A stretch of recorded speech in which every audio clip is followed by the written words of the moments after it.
And so, as you look at your goals and dreams, every day we must convince ourselves, we must sell ourselves on that it's possible. Every seminar, every workshop, every book that I've ever read, every speaker that I've ever heard, it interrupted what I was believing about myself. Everything that you do, everything matters. As you go through each day, I know now as I look back at age 63, looking at my life, everything matters. T. Harv is right. How you do anything is how you do everything. And I realized that the choices I was making was based upon how I saw myself. Let us say together, it's necessary.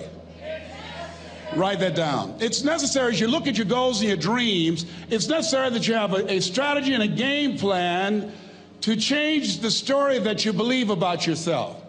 And that's an ongoing process. I've discovered, and many people have, that what we do, what we accomplish, what we produce is a result of the story we believe about ourselves.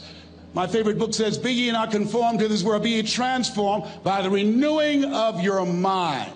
And so as I began to work on myself, I realized that I'm getting out of one story and stepping into another story. As I become aware of some things, there's still some things I'm not aware of. So I'm still growing, I'm still developing.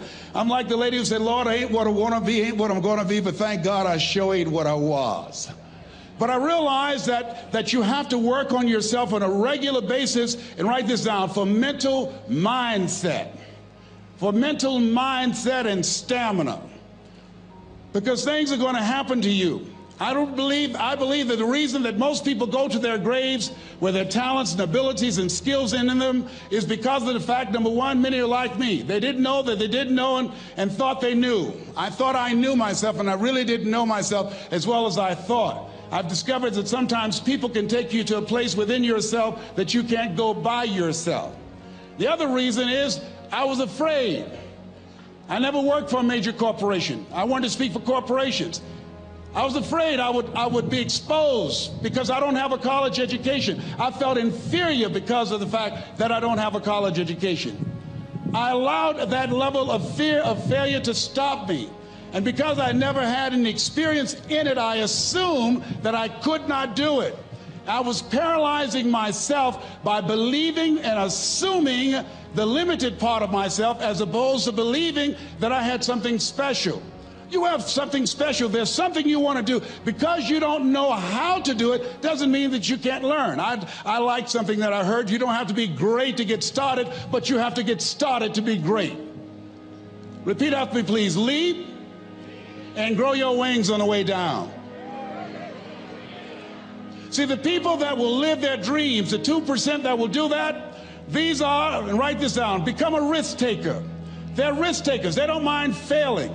They don't mind making mistakes. They're willing to take life on, take life in the collar. Viscott said, if you're not willing to risk, you cannot grow. And if you cannot grow, you cannot become your best. And if you cannot become your best, you can't be happy. And if you can't be happy, then what else is there?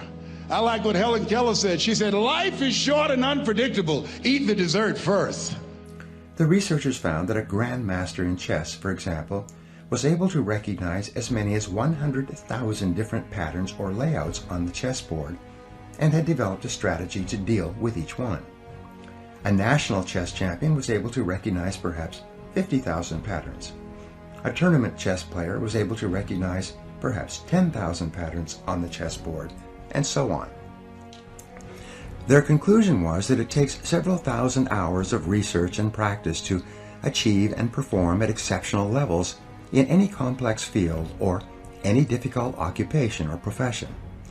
Although there are prodigies, people who succeed in a short period of time, these are very rare. Malcolm Gladwell, in his best-selling book Outliers, quotes the extensive research that shows that it takes several years on average for a person to become excellent in his or her chosen field. According to Gladwell, mastery in any field requires 10,000 hours or 7 years of hard work, or both. Most people only become wealthy after the age of 40 or 50 if they achieve it at all. It takes them many years of hard work, continuous learning, and experience to develop an extensive enough repertoire of patterns so that they can recognize and take advantage of opportunities that appear to them. Up to that time, they make many mistakes. 2 steps forward and 1 step back, as they say. The foundation of self-confidence. The law of incremental improvement is your key to an unlimited future of success, prosperity, and self-confidence. It doesn't matter where you're starting from. All that matters is where you're going. As Theodore Roosevelt said, do what you can with what you have, where you are. By applying the law of incremental improvement to yourself and your work, you can begin moving upward toward joining the great ones in your field. If you are doing what you love to do, and you are doing it with all your heart, by engaging in continuous personal and professional improvement, you can begin to move forward at such a rapid rate that it will astonish you. You've heard of the 80-20 rule, which says that 80% of the income goes to 20% of the people. Your goal, if you are not already there, should be to join the top 20% in your field. If you're in the top 20% already, your job is to get into the top 10%, and then the top 5%, and then the top 4%, and so on. Your goal should be to be the best. Your goal is to be recognized by those around you as outstanding in your field. Your goal must be to pay any price, overcome any obstacle, and make any effort necessary to become excellent in your chosen career. And in just a moment, I'll show you how. Moving to the top. There is one small problem that you need to deal with before you become one of the best in your field. Earlier in this book, I said that most of us grow up with feelings of inferiority and inadequacy. Because of low self-esteem and selling ourselves short, many of us never even think about becoming excellent at our work. It never even occurs to us that we have the ability to learn anything we need to learn to be able to do an outstanding job at anything we put our minds to. The fact is that, generally speaking, you have the capability to excel at anything that is really important to you. If anyone else has achieved a high level of competence in your field, then so can you. All you have to do is do the same things over and over until sooner or later you get the same results that they have. This is the law of cause and effect in action. When you practice this law in conjunction with the law of incremental improvement, you can move from wherever you are to wherever you want to be. Identify your key skills.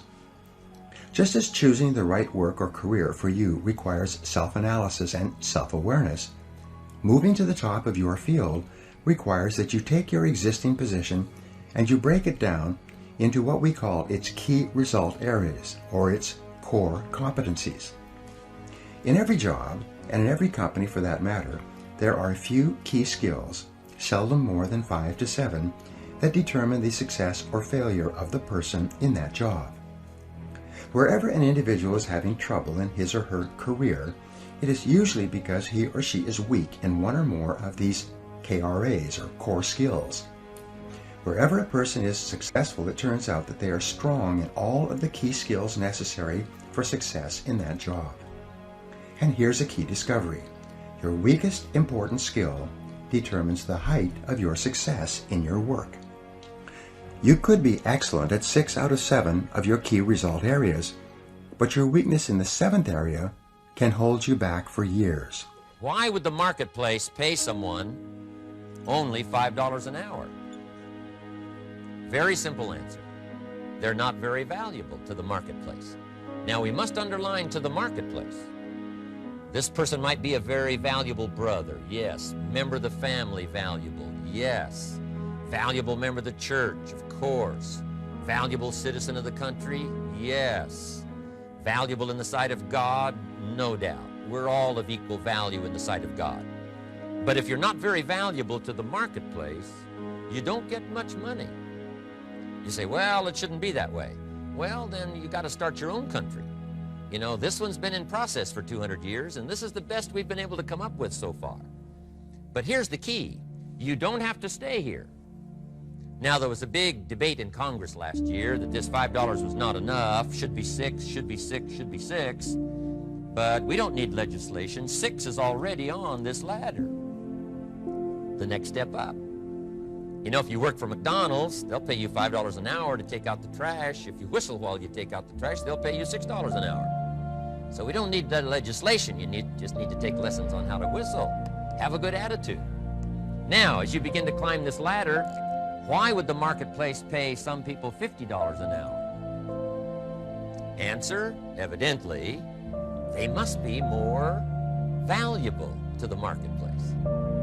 10 times more valuable. And is that possible for someone to be 10 times more valuable and earn $50 an hour instead of 5? And the answer is yes. That's what America is all about. Now, why would the marketplace pay some people $500 an hour? Evidently, this person must be much more valuable to the marketplace. That's what's important to understand, to the marketplace. And would the marketplace pay one person $80 million for 1 year's work? And the answer is, of course. If you helped a company make $1 billion, would they pay you $80 million? I'm telling you, it is possible. And that's why America is so exciting. That's why this financial ladder is so exciting. It's possible for all of this to come true for all of you, no matter where you start. As a student in school, just getting started out there in the workplace, this is all possible for you. Now, Mr. Schoaf gave me the clue on how to climb this ladder as high as I wanted to climb. Now, we're talking primarily economics here. There's a lot of other ways to become valuable to your family, valuable to your friends, valuable to the community, valuable to the team, right? Valuable to the team effort, valuable to the concert. But here's what he said to me. In climbing this ladder economically, all you have to do is work harder on yourself than you do on your job. Once I heard that, it made sense to me. I kept hoping that everything else would change around me, found out that if I went to work on myself, worked on my skills, worked on my language, if I became better than I was each year, if I grew in skills and language, vocabulary, and competence, then I would become attractive to the marketplace. Not very long ago, a company called me and said, Mr. Rohn, we're expanding internationally. We'd like to have a bit of your expertise to help us. Would you give us a bit of your time? We'll add some millions to your fortune. And I said, okay. And I thought later, isn't that interesting? They would call me. Then my second thought was, of course they'd call me. Who else would they call? I can get the job done. Now, what a contrast for me, farm boy from Idaho, raised in obscurity, parents of modest means, broke when I was 25. How come I would get a telephone call and someone offer me a lot of money to help them in expanding around the world? Simple answer, evidently. Something happened to me between age 25 and where I am today. And I can tell you where it all started.